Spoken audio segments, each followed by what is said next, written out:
Good morning. आज हम लोग स्टार्ट कर रहे हैं excretory product and there elimination. इस चैप्टर में हम पूरा देखेंगे कि बॉडी फिल्ट्रेशन कैसे होता है, मतलब किडनी कैसे फिल्टर करती है और उसके अलावा किडनी फंक्शंस को रेगुलेट कौन करता है, डिसऑर्डर्स क्या क्या होते हैं, ये पूरा हम डिटेल में पढ़ेंगे। अब इसमें सबसे पहले आते हैं animals accumulate ammonia, urea, uric acid, carbon dioxide, water, ions, phosphate, sulphates either metabolic activity or by the excess ingestion. These substances have to remove totally or partially. मतलब हमारी बॉडी में क्या होता है कि मेटाबॉलिक एक्टिविटीज़ और इन सब चीज़ों की वजह से इन सब चीज़ों का एनिमल्स में, ह्यूमंस में इन सब चीज़ों का प्रोडक्शन होता है। मतलब ये सारी चीज़ें बनती हैं, फॉर्मेशन होता है। तो ये सारी की सारी चीज़ें बन रही हैं, ठीक है, लेकिन ये सारी की सारी टोटली या पार्शली रिमूव होनी चाहिए। अगर ये रिमूव नहीं होंगी, हमारी बॉडी पूरी तरह फिल्टर नहीं कर पाएगी, तो उससे क्या होगा, उससे हमारी बहुत सारी बीमारियां और ये सारी चीज़ें होती हैं। तो ये सारी की सारी चीज़ें रिमूव कैसे होती हैं, इनका फिल्ट्रेशन कैसे होता है, ये हम इस चैप्टर में डिटेल में पढ़ेंगे। अब इसके बाद आता है इसमें कॉमन नाइट्रोजनस वेस्ट, जैसे अमोनिया, यूरिया, यूरिक एसिड, ये सारे के सारे कॉमन नाइट्रोजनस वेस्ट हैं जो कि एक्सक्रीटेड बाय द एनिमल्स। जो भी अमोनिया रिलीज आउट करते हैं या फिर एक्सक्रीट आउट करते हैं, उनको हम कहते हैं एमनोटेलिक कहते हैं, जो कि ये अमोनिया एक्सक्रीट आउट करेंगे। जो भी यूरिया एक्सक्रीट आउट करेंगे वो यूरियोटेलिक, और जो यूरिक एसिड एक्सक्रीट आउट करेंगे वो यूरिकोटेलिक। अब इसमें वही लिखा है, the process of excretory ammonia is ammonotelism. Many bony fishes, aquatic amphibian, aquatic insects are amnotelic in nature. इन सब के एग्जाम्पल्स इंपॉर्टेंट है। एमनोटेलिक कौन कौन से होते हैं? बोनी फिशेस, एक्वाटिक एम्फीबियंस और एक्वाटिक इंसेक्ट्स। सिर्फ 3 एग्जाम्पल एनसीईआरटी में दिए हैं, many bony fishes, aquatic amphibians और एक्वाटिक इंसेक्ट्स। ये सारे होते हैं एमनोटेलिक, जो कि एमोनिया एक्सक्रीट आउट करेंगे readily soluble excreted by the diffusion across the body surface through the gill surface in fishes. Ammonia ions and kidney do not play any significant role in its removal. इसका मतलब है कि ये सारे के सारे कैसे करेंगे, ये इनमें ये जो एक्सक्रीशन होता है ये डिफ्यूजन के थ्रू होता है बॉडी सरफेस या gills surface in the fishes as ammonium ions. मतलब इसमें डिफ्यूजन के थ्रू होता है, इसमें किडनी का कोई सिग्निफिकेंट रोल नहीं है। अब इसके बाद आते हैं terrestrial adaptation production of a lesser toxic nitrogenous waste like urea or uric acids for the conservation of water. Mammals, many terrestrial amphibians or marine fishes mainly excreted urea are called uriotelic animals. जो भी urea excrete करेंगे वो ureotelic animals. और ammonia converted into urea and ammonia produced by the metabolism is converted into urea in the liver of these animals and released into the blood and filter excreted by the kidney. Some of the amount of urea may be returned in the kidney matrix of the animals maintain desired osmolarity. इसका मतलब है कि जो ammonia produce हुआ है metabolism की वजह से, जो प्रोड्यूस हुआ है वो सारा का सारा कन्वर्ट हो जाता है यूरिया में, urea in liver, and these animals also released into the of these animals and release into the blood which is filtered excreted by the, और उसके बाद में किडनी के थ्रू एक्सक्रीट आउट हो जाता है, और कुछ अमाउंट में जो रह जाता है वो सारा का सारा ऑस्मोलैरिटी मेंटेन में के लिए यूज होता है। उसके बाद आता है reptiles, birds, land snails, insects excrete nitrogenous waste as a uric acid in the form of pellet or paste which is a minimum loss of water and also called a uricotelic animals. मतलब जो reptiles हो गए, birds हो गए, land snails हो गए, insects, और ये सारे के सारे क्या करते हैं, ये सारे एक्सक्रीट आउट करते हैं नाइट्रोजनस वेस्ट यूरिक एसिड की फॉर्म में in the form of pellet और अ पेस्ट विच इज़ जिसमें मिनिमम लॉस होता है वाटर का। इसमें हमने ओवरऑल अभी तक सारा इंपॉर्टेंट चीज़ें क्या क्या पढ़ी, हमने देखा कि जो भी हमारी वो एनिमल्स में या इनमें जो भी ammonia, urea, uric acid, carbon dioxide, ये सारी चीज़ें बन रही है, ये सारी की सारी पार्शली और पार्शली या टोटली रिमूव होनी चाहिए।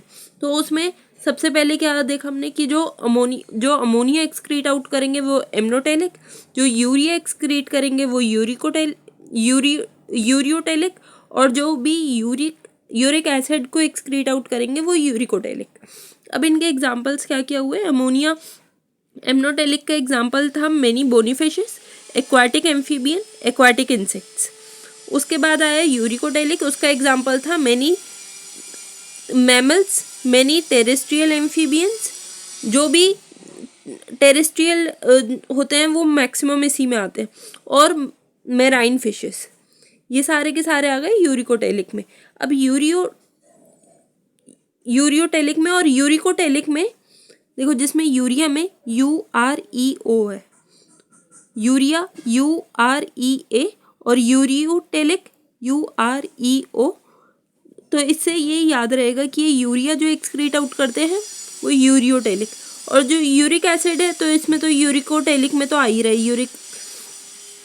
अब यूरिकोटेलिक के में एग्जांपल्स क्या क्या आते हैं? Reptiles, bird, land snails, insects, ये सारे के सारे आते हैं इसके एग्जांपल्स।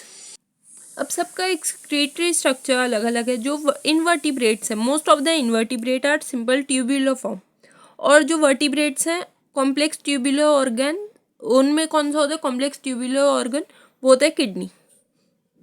अब ये वाला जो पैराग्राफ है ये बहुत इंपॉर्टेंट है, इससे हर साल कोई ना कोई क्वेश्चन आता है। सारे PYQ हैं, कोई ना हर चीज़ किसी ना किसी ईयर में आई है।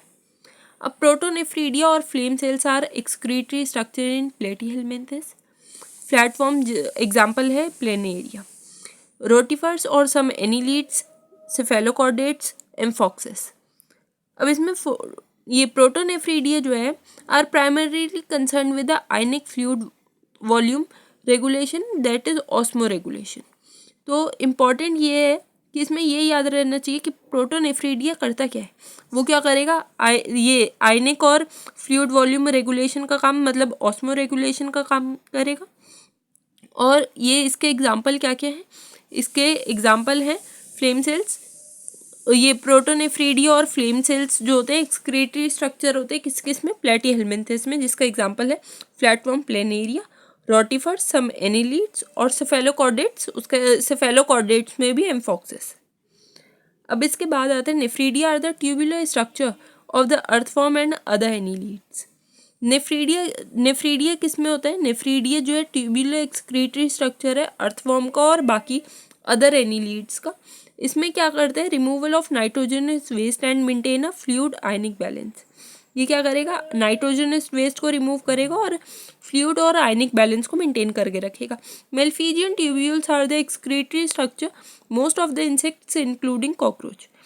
मेलफिजियन ट्यूब्यूल्स जो होते हैं वो एक्सक्रीटरी स्ट्रक्चर होते हैं बहुत सारे इंसेक्ट्स का, जिसमें इंक्लूड्स है cockroach. Malpighian tubules help in removal of nitrogenous waste and osmoregulation. Antennal glands or a green gland perform the excretory function in crustaceans like prawns. अब इसमें इंपॉर्टेंट क्या क्या था? इसमें था प्रोटोनेफ्रीडिया या फ्लेम सेल्स जो होते हैं वो एक्सक्रीटरी स्ट्रक्चर का काम करते हैं प्लेटीहेलमिन्थेस में, जिसका एग्जांपल है flatworms, example planaria, rotifer, some annelids. And इसमें लिखा है यहाँ पे है सम एनिलीड्स, और दूसरे में था अदर एनिलीड्स। बाकी जो बच गए हैं वो सारे के सारे नेफ्रीडिया में थे। सम एनिलीड्स सेफेलोकॉर्डेट्स में एम्फॉक्सिस। ये सारा हो गया प्रोटोनेफ्रीडिया। प्रोटोनेफ्रीडिया क्या करता है? ऑस्मो रेगुलेशन का काम करता है। नेफ्रीडिया जो है उसमें क्या था? उसके एग्जाम्पल थे अर्थवॉर्म और अदर एनिलीड्स। ये काम करते हैं नाइट्रोजनस वेस्ट को रिमूव करने में और मेंटेन आयनिक बैलेंस। उसके बाद था मेलफिजियन ट्यूब्यूल्स। मेलफिजियन ट्यूब्यूल्स होते हैं कॉकरोचेस में, जो कि रिमूवल कराते हैं नाइट्रोजनस वेस्ट और ऑस्मो रेगुलेशन के लिए इम्पॉर्टेंट है। एंटीनल ग्लैंड्स या फिर ग्रीन ग्लैंड्स जो होते हैं वो एक्सक्रीटरी फंक्शन का काम करते हैं क्रस्टेशियंस या फिर क्रस्टेशियंस लाइक प्रॉन्स। यहाँ तक सारे जितने भी एग्जाम्पल थे ये सारे इम्पॉर्टेंट थे। ये यहाँ तक हमारा कंप्लीट हुआ है सारा इनका बेसिस। अब इसके बाद स्टार्ट करना है ह्यूमन एक्सक्रीटरी सिस्टम। इससे पहले अगर कोई डाउट है आप कमेंट में पूछ सकते हो, कोई चीज़ दोबारा रिपीट करानी हो उसके लिए भी बोल सकते हो।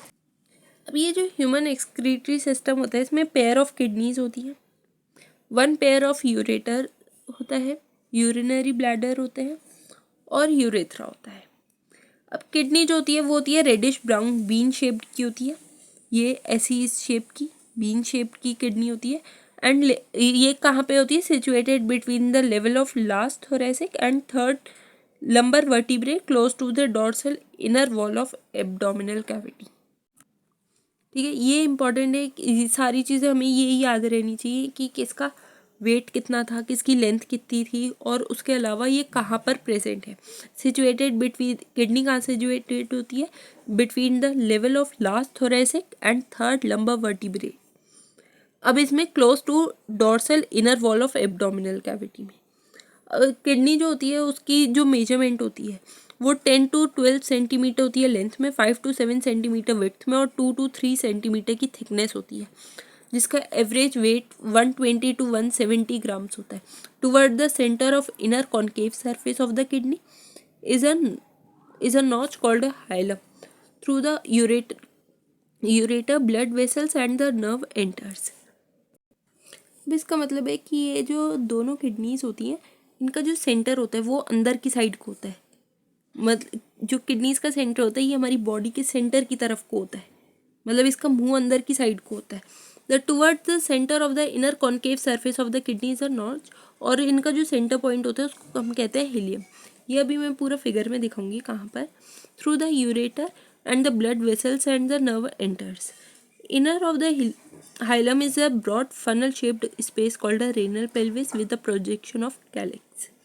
इसमें छोटे छोटे ऐसे प्रोजेक्शंस होते हैं जिनको हम कैलिक्स कहते हैं, जिसमें जो आउटर लेयर होती है, outer layer of the kidney is a tough capsules inside the kidney there are 2 zones, और इनके अंदर 2 जोन्स होती है इनसाइड, अंदर की साइड पे 2 जोन्स होती हैं जिसको हम आउटर कॉर्टेक्स या फिर इनर मेड्यूला कहते हैं। मेड्यूला जो है वो आगे फर्दर डिवाइडेड होता है। उससे पहले हम इसका पूरा फिगर देखते हैं, फिगर 19.1। अभी तक हमने किडनी के बारे में क्या क्या देखा है कि kidney reddish brown bean structure की होती है, situated level of last thoracic and third lumbar vertebra and close to the dorsal inner wall of abdominal cavity, जिसकी लेंथ 10 to 12 होती है, विड्थ 5 to 7 होती है और थिकनेस 2 to 3 सेंटीमीटर की होती है, और एवरेज वेट जो है वो 120 to 170 ग्राम का होता है। और हमने देखा कि ये जो किडनीज हैं ये दोनों सेंटर की तरफ होती हैं, और उसके बाद में हमने देखा कि जो इनका सेंटर का पार्ट होता है इसको बोलते हैं हाइलम। हाइलम जो होता है, फिर आते हैं inner to the hilum is a broad funnel shaped space called the renal pelvis with the projection called calyces. फिर उसके बाद में आउटर लेयर जो है वो टफ कैप्सूल की है। जो इनर किडनी होती है वो 2 जोन में डिवाइडेड है, आउटर कॉर्टेक्स और इनर मेड्यूला।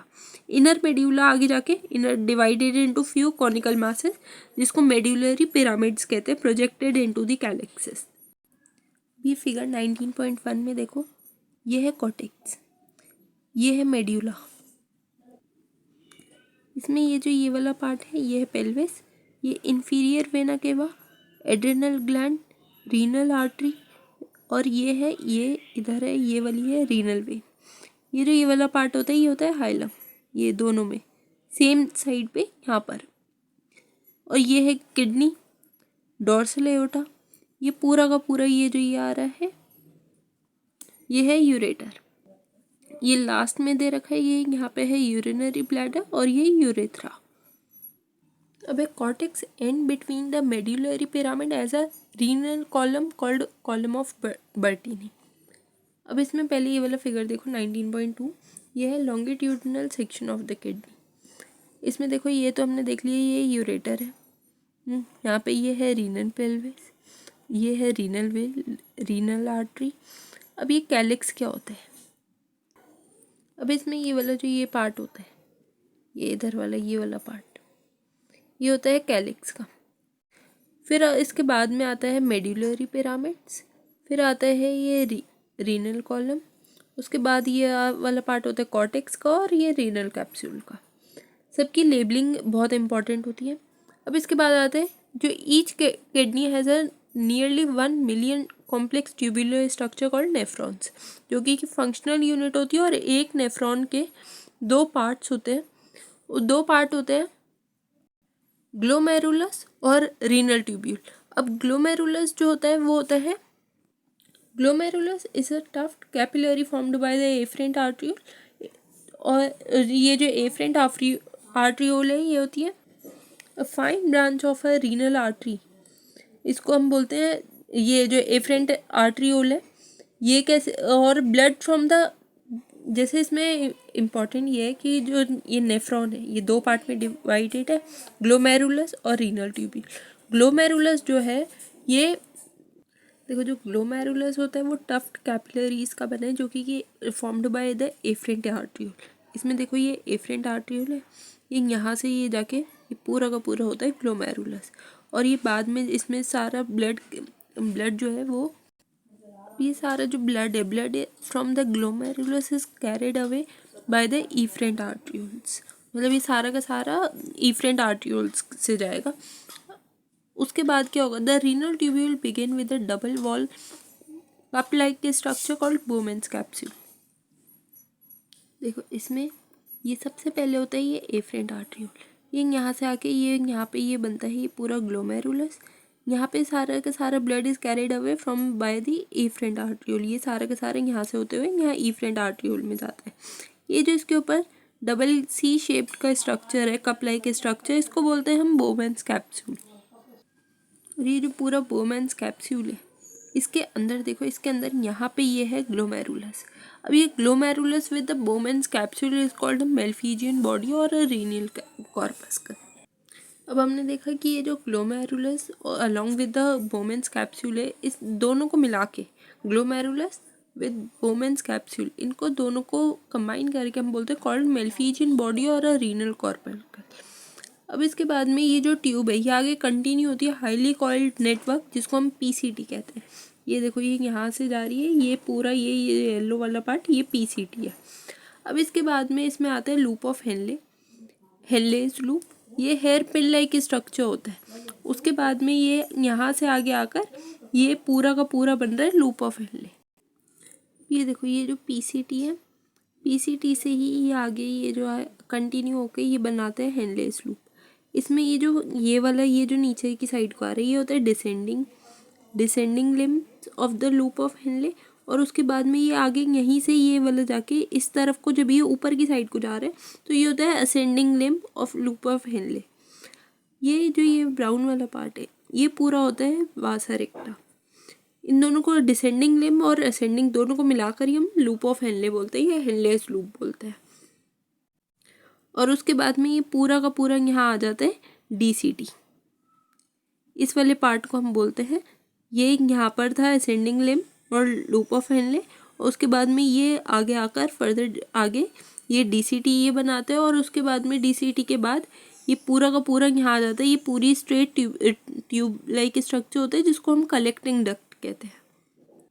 इसमें भी यही लिखा है, hairpin shaped Henle's loop is the next part of tubule which has descending and ascending loop.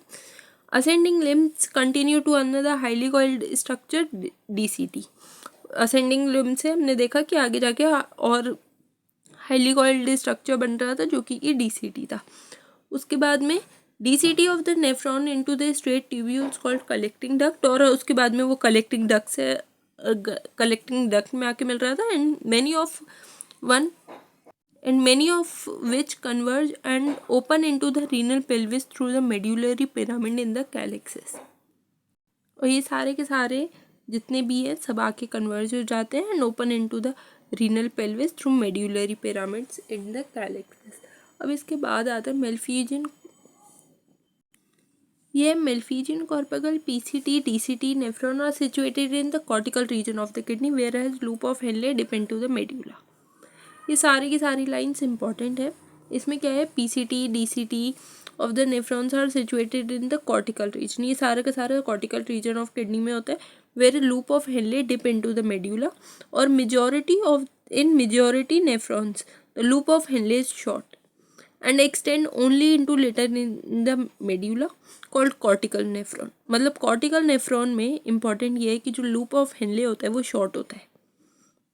उसके बाद में loop of Henle is very long and run deep into the medulla, these nephrons are called juxtamedullary nephrons.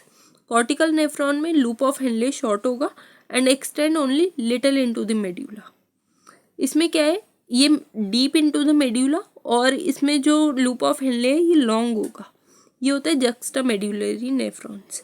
फिर आते हैं efferent arterioles emerging from the glomerulus from a fine capillary network around the renal tubule called the peritubular capillaries. A minute vessels of these networks run parallel to the henle is called a U-shaped structure vasa recta. ये हमने देखा था कि यहाँ पे ऐसे ये जो U-shaped structure का बन रहा था ये था vasa recta. Vasa recta is a absent और highly reduced in cortical nephrons. ये absent होगा, ये बहुत highly reduced होता है cortical nephrons में। देखो इसमें ये फर्स्ट ये है एफरेंट आर्टरियोल, यहाँ से ये पूरा यहाँ अंदर बनता है ग्लोमेरुलस। ये पूरा बाहर का ये जो कप शेप लाइक स्ट्रक्चर है ये होता है बोमेंस कैप्सूल। यहाँ से सारा का सारा blood is carried away from the efferent arteriole और ये है पूरा ये इधर वाला पार्ट, ये है पीसीटी। अभी तक हमने पढ़ा कि ये सारे के सारे बॉडी पार्ट्स अरेंज कैसे हैं, मतलब इनमें कौन से पार्ट में कौन क्या फंक्शन होगा और कौन सा कहाँ पर है। अभी तक हमने सिर्फ इतना पढ़ा है। अब इसके बाद में इसके आगे आएंगे फंक्शंस। पहले हम पढ़ते हैं यूरिन फॉर्मेशन। यूरिन फॉर्मेशन में 3 मेन प्रोसेसेस होते हैं, एक होता है फिल्ट्रेशन, रीएब्जॉर्प्शन और सीक्रेशन। अब इसमें आते हैं first step is the filtration of the blood which is carried out by the glomerulus called glomerular filtration. On average ये कितना करता है 1100 to 1200 of the blood filtered bye the kidney per minute which constitute highly roughly 1/5 of the blood pumped by the each ventricle of the heart in 1 minute। मतलब overall कितना ये 1 minute में हमारा जो ये हमने पूरा इससे पहले देखा था कि जो एक वेंट्रिकल है वो 1 मिनट में पूरा 5 लीटर के आसपास का मतलब 5 लीटर ब्लड पंप आउट होता है। अब इसमें इन्होंने बताया है कि इसमें क्या होगा कि the first step filtration of the blood is carried out by the glomerulus, जिसको हम ग्लोमेरुलर फिल्ट्रेशन कहते हैं। इसमें क्या होता है on an average 1100 to 1200 blood is filtered पर मिनट, मतलब 1 मिनट के अंदर 1100 से 1200 ml तक ब्लड फिल्टर होता है किडनी से। उसके बाद में the glomerular capillary of the blood pressure causes filtration of the blood through 3 layers. इसमें 3 लेयर्स आती हैं। अब ये तीनों लेयर्स बहुत इंपॉर्टेंट है कि कौन कौन सी 3 लेयर होती है। एक होती है endothelium of the glomerular blood vessel, epithelium of बोमेंस capsules and the basement membrane. Between these 2 basement membrane कौन कौन सी 3 हो गई, endothelium of the glomerular blood vessels, epithelium of बोमेंस capsule and basement membrane. Between these 2 layers and the epithelial cells of the Bowman's capsule is the epithelial cells of the Bowman capsule is called the podocytes. ये intricate manner में arrange होते हैं and so leave some minute spaces called the filtration slits or the slit pores. ये जो epithelial cells of Bowman capsules होती है इनको हम बोलते हैं podocytes। ये intricate manner में arrange होते हैं और ये इनमें क्या होता है, इनमें कुछ छोटे छोटे स्पेस होते हैं, leave some minute spaces called the filtration slit बोलते हैं या फिर स्लिट पोर्ट्स बोलते हैं जिनको। यहाँ से blood is filtered so finally these membranes and almost all constituent of the plasma except the protein passes on to the lumen of the Bowman's capsule, therefore it is considered as a process of ultrafiltration। इसमें लिखा है blood is filtered so finally these membranes that almost all the constituent of the plasma, मतलब इसमें से सारी ही चीज़ें filtered out हो जाती हैं except protein pass into the lumen of the Bowman's capsule. और उसके बाद में देयरफॉर और इसको बोलते हैं ultrafiltration. The amount of the filtrates formed by the kidney per minute is called glomerular filtration rate, जिसको हम GFR कहते हैं। GFR नॉर्मली होता है कितना है 125 ml पर मिनट, मतलब ओवरऑल 180 लीटर पर डे। अब ये इतना ज़्यादा फिल्ट्रेशन होता है तो उसके बाद में क्या होता है कि हमारी बॉडी में 99% रीएब्जॉर्ब हो जाते हैं, क्योंकि इतना अगर यूरिन फॉर्मेशन अगर इतना ज़्यादा होगा और इतना हम एक्सक्रीट आउट करेंगे तो इसमें ये तो पॉलीयूरिया की कंडीशन हो जाएगी जिसमें विच कॉजेज डेथ। तो इतना नहीं होता, 180 लीटर पर डे थोड़ी होता है डेली। हम लोग हद से हद 1 लीटर और 1.5 लीटर होता होगा। इससे ज़्यादा एक नहीं होता, क्यों 99% जो होता है वो हमारी बॉडी में रीएब्जॉर्ब हो जाता है। ये अभी हम आगे पढ़ेंगे। अब इसमें क्या है, JGA इज़ द, अब आते हैं JGA। JGA क्या होता है, ये होता है जक्स्टा ग्लोमेरुलर अपैरेटस। ये होता है इस special sensitive region formed by the cellular modification in DCT and the efferent arterioles at their location of their contact. Juxtaglomerular apparatus जो होता है ये एक सेंसिटिव रीजन होता है जो कि DCT और एफरेट आर्ट्रियोल के दोनों के जो कॉन्टैक्ट का जो लोकेशन होता है वहाँ पर बनता है। Fall in GFR can activate the JG cells to release renin which stimulate glomerular blood flow and thereby the GFR back to the normal. अब क्या होता है, जैसे अगर हमारी बॉडी में GFR कम होता जा रहा है, GFR कम हो रहा है मतलब क्या हो रहा है, ग्लोमेरुलर फिल्ट्रेशन रेट ये है डिक्रीज हो रहा है, कम होता जाता है। तो क्या होता है कि हमारी बॉडी में JG सेल्स होते हैं, ये एक्टिवेट हो जाते हैं। ये एक्टिवेट होते हैं, ये रेनिन प्रोड्यूस करते हैं। अब ये यहाँ पर जो रेनिन है ये RENIN है। ये जो डबल N वाला होता है वो मिल्क प्रोडक्शन में आता है, जो कि छोटे मिल्क प्रोडक्शन में नहीं, सॉरी, मिल्क को डाइजेस्ट करने के लिए काम में आता है। तो वो अलग होता है, उसमें डबल N आता है, इसमें NIN आता है। इसमें क्या होता है कि a fall in GFR can activate the JG cells to release renin which stimulate, और वो क्या करते हैं, जो रेनिन है ये GFR को कंट्रोल करने का काम करते हैं, मतलब इसको वापस से नॉर्मल पोजीशन, नॉर्मल रेट पे ले आते हैं जब हमारी बॉडी में ये कम होना शुरू होता है तब। अब हमने देखा कि एक दिन में कितना 180 लीटर के आसपास बन रहा है, लेकिन जो यूरिन रिलीज होता है वो होता है 1.5 लीटर्स। ये अभी जैसे मैंने बताया ही था कि इतना नहीं होता। कोई भी यूरिन रिलीज जो है वो 180 लीटर थोड़ी हो रहा है। 180 लीटर तो इसका कम से कम इसका 100 टाइम्स हो गया। तो ऐसा नहीं होता। क्या होता है कि हमारी बॉडी में 99% जो है वो रीएब्जॉर्ब हो जाते हैं। जब ये रीएब्जॉर्ब हो जाते हैं, इसी प्रोसेस को हम रीएब्जॉर्प्शन कहते हैं। क्या होता है, nearly 99% of the filtrate has been reabsorbed by the renal tubule. सारा का सारा जाके रीनल ट्यूब्यूल्स में रीएब्जॉर्ब हो जाते हैं, जिसको हम जिस प्रोसेस को पूरा हम रीएब्जॉर्प्शन कहते हैं। The tubular epithelial cell in different segment of the nephrons either by active और पैसिव मैकेनिज्म्स। अब नेक्स्ट इम्पॉर्टेंट लाइन ये है कि ये जो नाइट्रोजनस वेस्ट है ये सारा सबसे पहले आता है ग्लूकोज, एमिनो एसिड्स और ये सोडियम्स, ये सारे जो हैं ये सारे के सारे रीएब्जॉर्ब्ड होते हैं एक्टिवली। लेकिन नाइट्रोजनस वेस्ट जो है ये पैसिव ट्रांसपोर्ट से होता है, absorbed by the passive transport and reabsorption of water also occur passively in initial segment of the nephrons. ये वाली जो तीनों लाइन थी ये बहुत इंपॉर्टेंट थी। इनसे बहुत बार पूछा गया है कि कौन सा एक्टिव ट्रांसपोर्ट से होगा, कौन सा पैसिव से होगा, या फिर कौन सा जैसे रीएब्जॉर्प्शन ऑफ वाटर है वो कैसे होगा। तो ये इंपॉर्टेंट था। अब इसके बाद में during urine formation tubular cells secrete substance like the during urine formation tubular secretes substance like the hydrogen और potassium ammonia into the filtrate. Tubular secretion also important step in urine formation, help in maintenance of ionic and acid balance of the body fluid.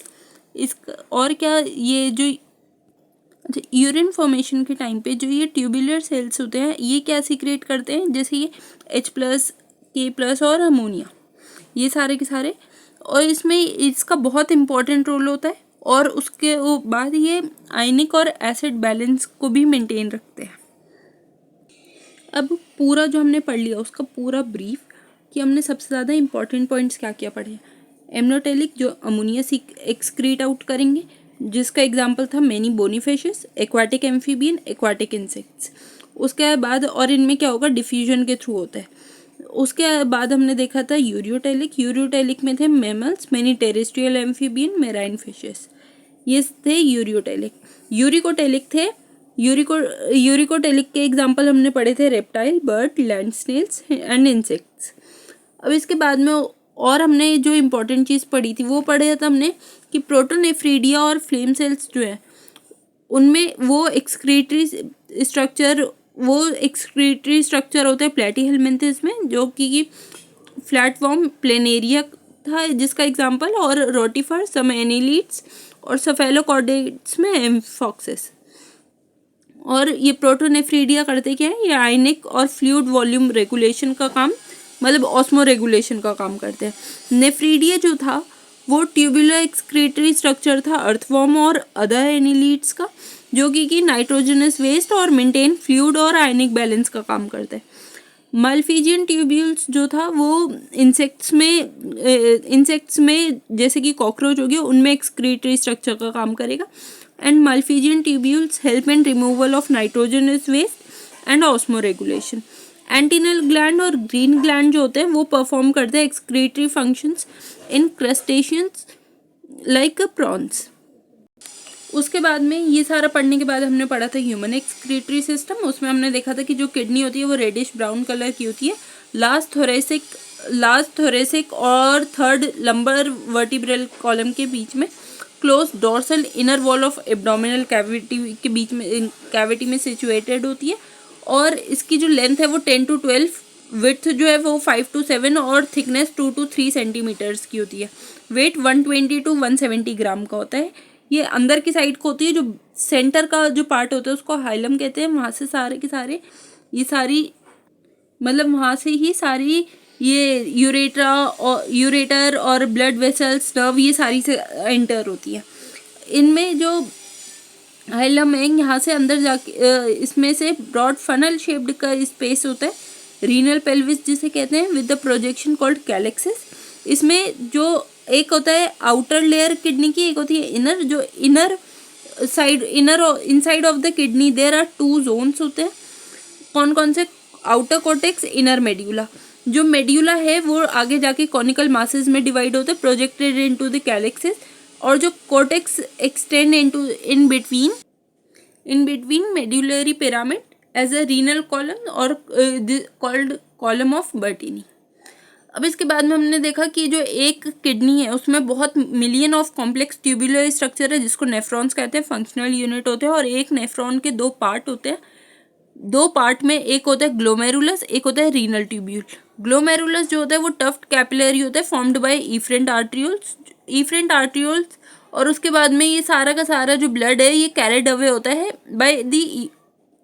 Bye efferent arteriole. और ये जो glomerulus is a tuft capillary formed by afferent arteriole, not efferent, afferent arteriole, A से afferent arteriole। और ये सारा का सारा blood is carried away by the efferent arteriole। अब इसमें renal tubule जो है, renal tubule begin with a double walled cup like structure जिसको Bowman capsule कहते हैं। और Bowman capsule और glomerulus along with the Bowman capsule जिसको हम Malpighian body कहते हैं। अब मेल्फिजियन बॉडी या फिर रीनल कॉर्पस। इसके बाद में फिर इसमें आता है ये जो ट्यूब है ये कंटिन्यू होती है आगे हाईली कॉइल्ड स्ट्रक्चर पीसीटी में। ये जो यहाँ पर है पूरा ये सारा का सारा है एफरेंट आर्ट्रियोल। यहाँ से ये अंदर बना ग्लोमेरुलस, यहाँ से सारा blood carried away by the efferent arteriole. ये कप लाइक स्ट्रक्चर जो है ये है बोमेंस कैप्सूल। यहाँ से ये आगे जाके ये आएगा पीसीटी। ये पीसीटी से ये आगे नीचे की साइड को जो आ रहा है ये descending limb of loop of Henley. ये आगे ऊपर गया ये ascending limb of loop of Henley. ये यहाँ पे ये जो स्ट्रक्चर बन रहा है ये है डीसीटी। ये आगे जाके कॉमन कलेक्टिंग डक्ट में आके कलेक्ट हो जाते हैं। ये जो यहाँ पे बनता है यू शेप्ड का स्ट्रक्चर ये होता है वासा रेक्टा। असेंडिंग और डिसेंडिंग दोनों लिम्स को मिला के इसको हम बोलते हैं हेनले, लूप ऑफ हेनले। ये हमने देख लिया कि है पेन शेप्ड का स्ट्रक्चर जो होता है ये हेनले लूप होता है। डिसेंडिंग लिम्ब, असेंडिंग लिम्स होती है। ये सारे के सारे अब बाद में ये सारे के सारे कन्वर्ज होते हैं and open into the renal pelvis through medullary pyramid in the calyces. अब इसमें पीसीटी डीसीटी सब PCT is situated in the cortical region of the kidney whereas loop of Henle dip into the medulla. ज़्यादातर क्या होता है, ज़्यादातर nephrons में in the majority of the nephrons the loop of Henle is short होता है और extend little into the medulla. वो होते हैं कॉर्टिकल नेफ्रॉन्स।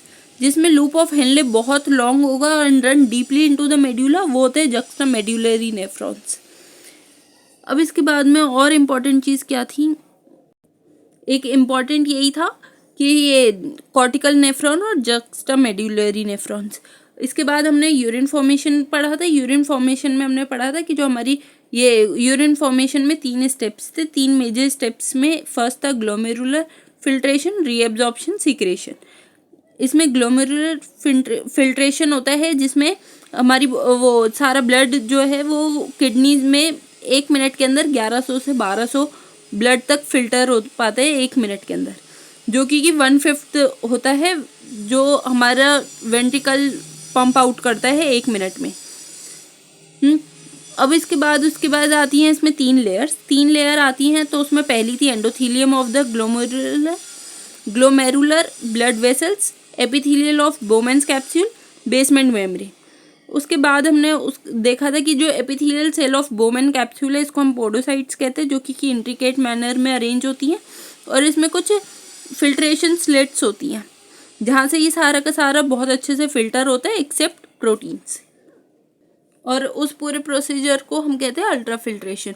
इसमें क्या है, जेएफआर में क्या होगा कि हमारी जो पूरे दिन में जो पूरा बनता है ये होता है 180 लीटर पर डे, मतलब जो भी अमाउंट में फिल्ट्रेशन होता है किडनी के थ्रू वो होता है 180 लीटर पर डे। अब इसमें हमने एक चीज़ पढ़ी थी जेजीए था जक्स्टा ग्लोमेरुलर अपैरेटस। ये होता है सेंसिटिव रीजन जो कि डीसीटी और एफरेंट आर्ट्रियोल के कॉन्टैक्ट की लोकेशन पे बन रहा था। इसमें क्या होता है कि जैसे जेएफआर कम होगा, जीएफआर जैसे कम होगा तो जेजी सेल्स जो है वो एक्टिवेट हो जाते हैं और वो रेनिन रिलीज करते हैं, तो उससे ये वापस से अपनी नॉर्मल पोजीशन पे आ जाता है। फिर हमने देखा कि 99% जो है, जैसे हमने देखा कि ग्लोमेरुलर फिल्ट्रेशन रेट जो है वो 180 लीटर पर डे है, लेकिन जो हमारी बॉडी यूरिन रिलीज करती है वो 1.5 लीटर तक ही होता है। तो पूरा 99% जो है वो रीएब्जॉर्ब हो जाते हैं। इस पूरे प्रोसेस को ही हम रीएब्जॉर्प्शन कहते हैं। उसके बाद हमने देखा कि ये सारे के सारे एक्टिव पैसिव इन मैकेनिज्म से होते हैं। तो जो ग्लूकोज, अमीनो एसिड्स और सोडियम्स है ये सारे के सारे एक्टिवली रीएब्जॉर्ब्ड होते हैं, लेकिन जो नाइट्रोजनस वेस्ट है ये पैसिवली रीएब्जॉर्ब्ड होता है। And reabsorption of water also occur passively in initial segment of the nephrons. और उसके अलावा हमने इंपॉर्टेंट लाइन पढ़ी कि यूरिन फॉर्मेशन के टाइम पे ट्यूबुलर सेल्स जो होते हैं वो सीक्रेट करते हैं कुछ सब्सटेंस जैसे हाइड्रोजन हो गया, पोटेशियम हो गया, अमोनिया हो गया इनटू द फिल्ट्रेट्स। और ये सारे के सारे इंपॉर्टेंट स्टेप है यूरिन फॉर्मेशन का, और ये आयनिक और एसिड बैलेंस को मेंटेन करने का भी काम करते हैं। मतलब body ionic and acid base balance of the body fluid को मेंटेन रखने का काम करता है। यहाँ पे हमारा ये पूरा हो गया कंप्लीट। अब नेक्स्ट हम स्टार्ट करेंगे फंक्शन ऑफ द ट्यूब्यूल्स। ये सारे जितने भी थे इनके जो मेन फंक्शंस होते हैं वो हम करेंगे नेक्स्ट में। अगर यहाँ तक कोई भी डाउट है तो आप कमेंट में पूछ सकते हो। वीडियो अच्छा लगा हो, हेल्पफुल लगा हो तो वीडियो लाइक करो, चैनल सब्सक्राइब करो एंड थैंक यू।